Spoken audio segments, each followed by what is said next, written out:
In a world where societal expectations can be pretty heavy, especially for Black women, it's crucial to break free from the stigmas around self care. You see, Black women often end up in caregiving roles. They're seen as the backbones of society and the go to caretakers. It's like there's this constant pressure to live up to those expectations, and it can get pretty tough. According to Exhale's The State of Self-Care for Black Women report, 76% of Black women agree there is a prevalence of people who believe they are stronger than most people and should be able to manage more stress than others. We hear it all the time. This need for Black women to find balance, all while being mindful of what society thinks. But trying to juggle all these expectations, well, that can lead to burnout, affecting both the body and the mind. So that's why in this video, we're going to talk about self-care practices to support your mental health, your body, and your soul. Saturday is my favorite day of the week because that's the day that I lean into self-care. So I started this during the pandemic, shortly after I experienced a miscarriage. And truthfully, the challenge to start my family has really affected my mental health and sometimes even triggers anxiety. So I used to work 7 days a week up until that point, and after the loss, I've just been so much more intentional about showing myself compassion and taking care of myself. Having a self-care day really has been a game changer for me and my mental health.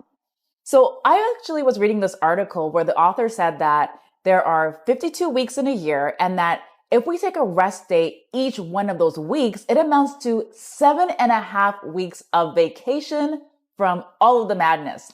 That simple math is life-changing. So now I want to take you behind the scenes of my self-care practices so that you can also achieve some calm in the madness of your life.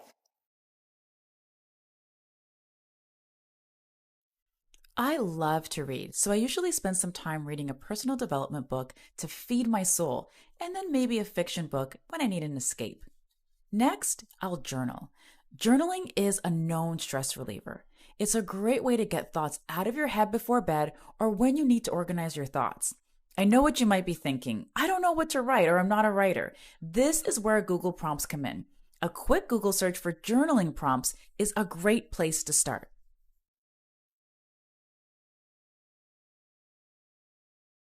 If you're a worrywart by nature, journaling can move your concerns out of your head and onto the page. Curl up with a journal and some tea and give yourself the gift of self-care by releasing your thoughts. Boundaries. All right, we got to talk about this. I once heard a mental health expert say that boundaries are like guardrails on the road. They're there to protect everyone. In the pursuit of pleasing others, we often sacrifice our own well-being. Set clear boundaries that honor your time and your energy. Learn to say no to commitments that overwhelm you, understanding that your worth isn't measured by the number of tasks that you undertake. Give yourself permission to prioritize rest, to preserve your energy, and to create space for what truly matters. Practice self-compassion. Now, this is one that is hard for so many Black women, including myself. And I think it's something that a lot of Black women struggle with because we're seen as strong, resilient, and able to just do it all. We're always expected to give, to nurture, and to sacrifice. The constant effort to meet societal expectations is challenging. And when we feel like we're losing that game or not performing as we should, we become really hard on ourselves. And what I've learned from multiple miscarriages is that it's okay to be vulnerable, to admit when you're tired, when you're hurting. You're allowed to rest, to take care of yourself, and to prioritize your well-being. By practicing self-compassion, you're acknowledging your worth and affirming your value. This will make it easier to navigate through life's challenges with more grace and more resilience.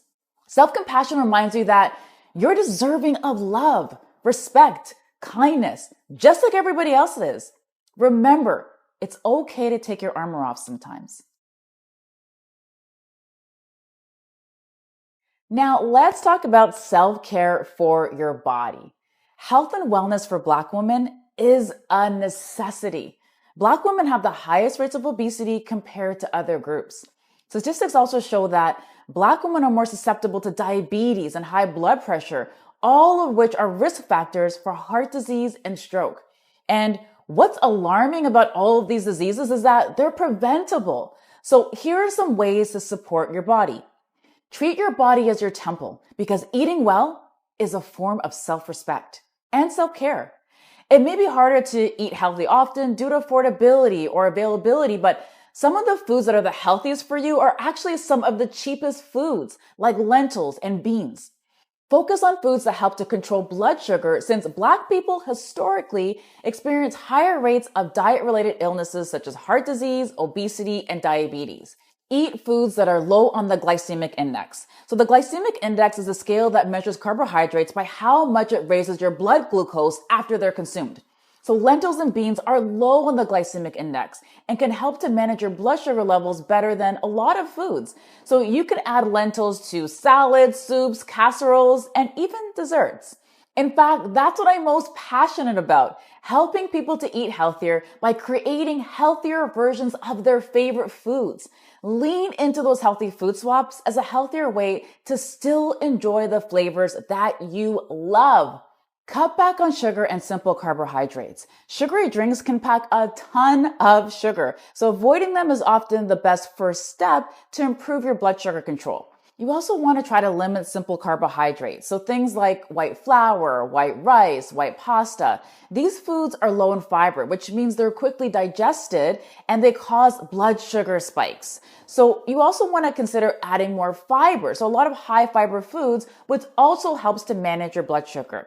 So like protein, fiber is broken down more slowly and helps to prevent sugar spikes. So high fiber foods include whole grains, so things like quinoa, oatmeal, whole wheat pasta, plus a lot of fruits, vegetables, and of course, beans and lentils. Nutrition is a key component of Black health and wellness, and it's important to prioritize healthy eating despite the challenges. Advocate for your health. This is also an important part of self-care. You need to be an advocate for your health. This is something that I learned firsthand through my own health challenges, one of which almost claimed my life. And if I didn't advocate for my health during that time, I probably wouldn't be here right now doing this video. So historically, Black women have also found themselves on the back burner of the medical industry. So if you suspect something is wrong, don't allow your medical provider to disregard or dismiss your concerns. Make sure to stand up for yourself. Now, I want to dive into some of the ways to support your soul.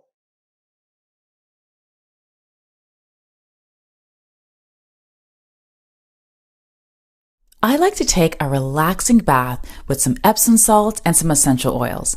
Epsom salts has numerous health benefits such as reducing inflammation, regulating electrolytes in your body, and releasing toxins.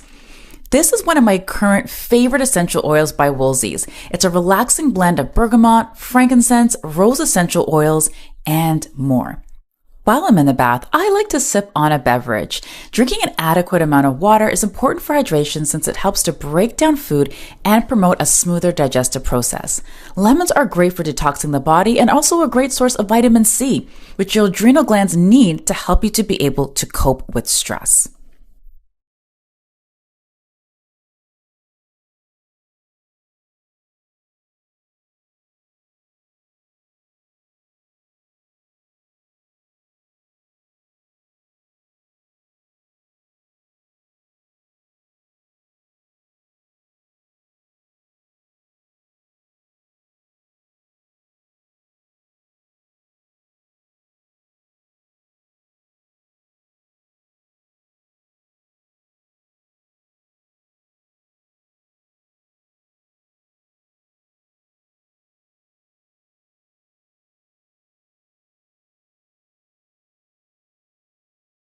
Lastly, I like to pray and meditate.